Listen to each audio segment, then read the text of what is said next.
a graça de Deus é transmitida através da natureza.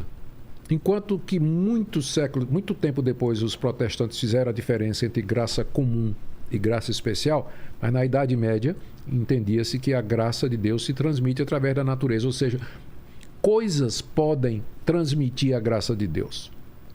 Então, uma vez que se entendeu assim, a água do batismo, ela salva. Água benta. Água benta. Por que ela é mágica? Sim, porque a graça de Deus é transmitida através de coisas. A natureza, graça e natureza estão unidas. O óleo da extrema-unção, a hóstia na hora da Eucaristia, o vinho na hora da Eucaristia. Então, as imagens. Então, a igreja, ela, por conta dessa visão, ela se encheu de objetos, de coisas supostamente... As relíquias, a veneração das relíquias, as peregrinações a lugares santos. Tudo isso que está por detrás a busca do grau. Tudo isso que está por detrás é a ideia de que a graça de Deus, o perdão, a misericórdia de Deus, se transmite através de coisas da natureza. Então, por isso entrou todo esse tipo de coisa na igreja durante a Idade Média. A princípio, houve muita gente que queria reformar a igreja antes de Martinho Lutero. Teve John Hus, teve o cara da Itália agora, famoso, agora me foge o nome dele, que morreu, inclusive, por conta disso, o Wycliffe. John Wycliffe, antes dos reformadores, eles queriam não concordavam e queriam reformar a igreja.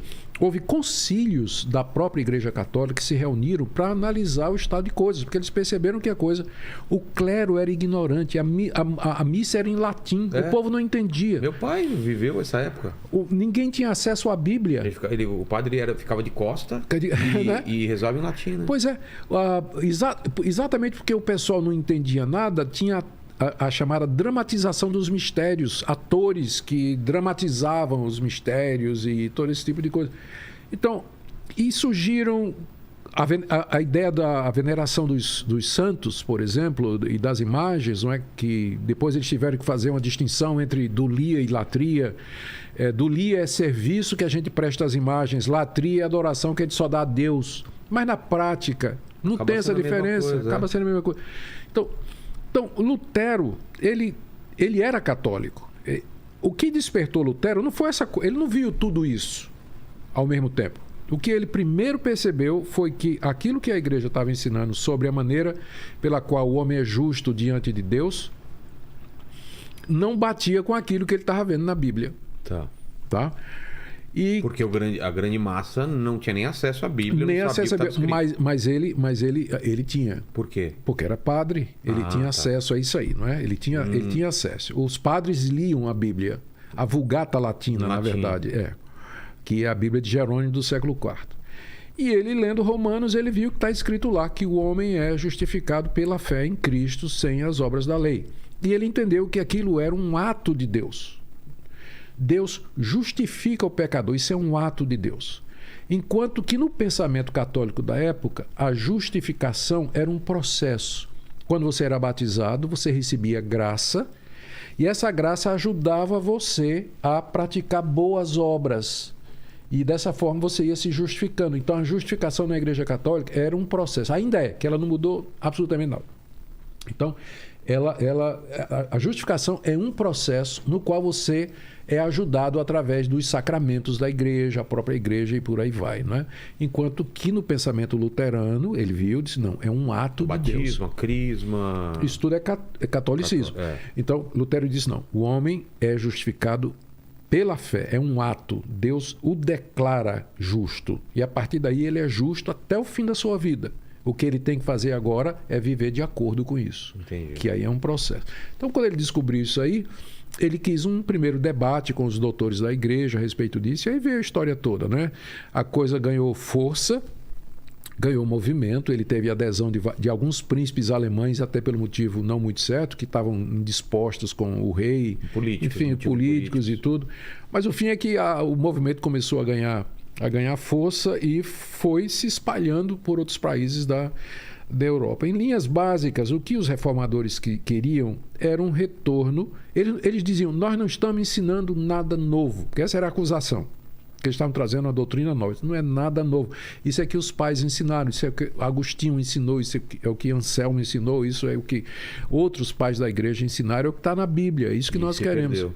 E se perdeu durante a Idade Média por conta desses dois desenvolvimentos que eu falei. E o ponto principal foi com relação à Escritura.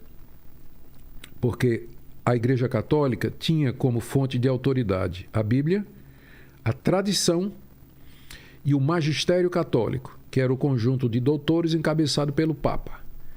Então, a Bíblia está no mesmo pé de igualdade da tradição.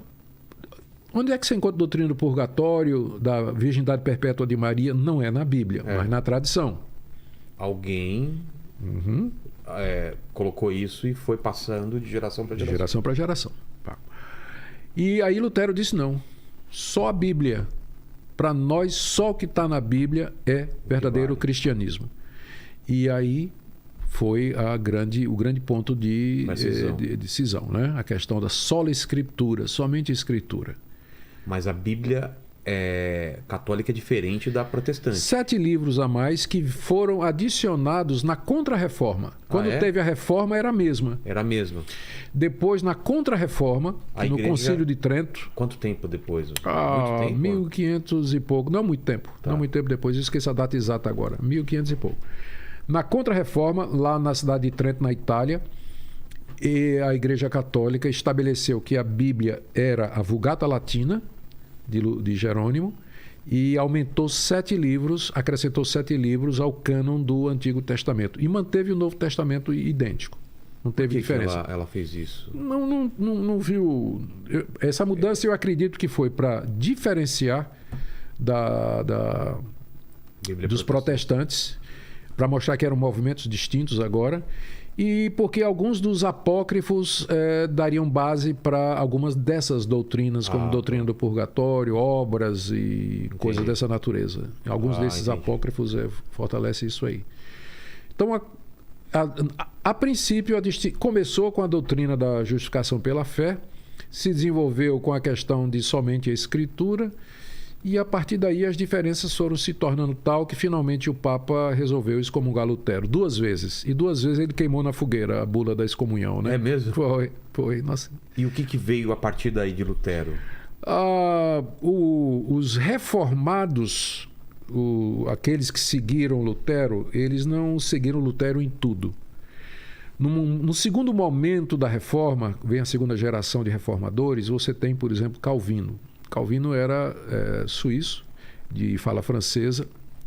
Ele era originalmente advogado, versado em leis, era pelo menos a profissão que o pai dele queria. A gente não sabe quando ele se tornou protestante. E ele era muito novo, ele foi chamado pela cidade de Genebra, que tinha se tornado protestante, para ministrar a eles lá.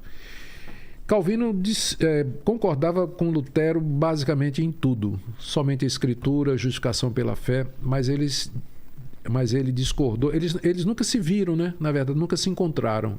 Calvino é um período depois. Viveram mais ou menos, teve um lap entre os dois, mas nunca se encontraram. Mas eles discordaram nessa questão da ceia, né? da Eucaristia. Lutero ficou com uma posição parecida com a Igreja Católica, que ficou chamada de consubstanciação. Cristo não estava... os elementos da ceia não viravam o corpo de Cristo, mas Cristo estava presente realmente ali. Realmente ali. Calvino optava por uma posição em que Cristo estava presente espiritualmente. Né?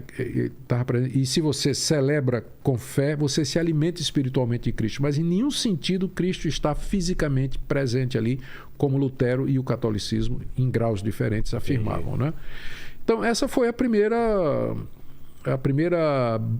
divergência entre os reformados, o que não impediu que eles continuassem juntos, né? Então hoje luteranos, calvinistas, a gente crê basicamente aquelas mesmas coisas do cristianismo histórico. Diverge com relação à ceia, forma de batismo, administração das igrejas. Mais recentemente, com o surgimento do movimento pentecostal, a divergência é com relação aos dons espirituais. Quando que mais ou menos acontece esse movimento?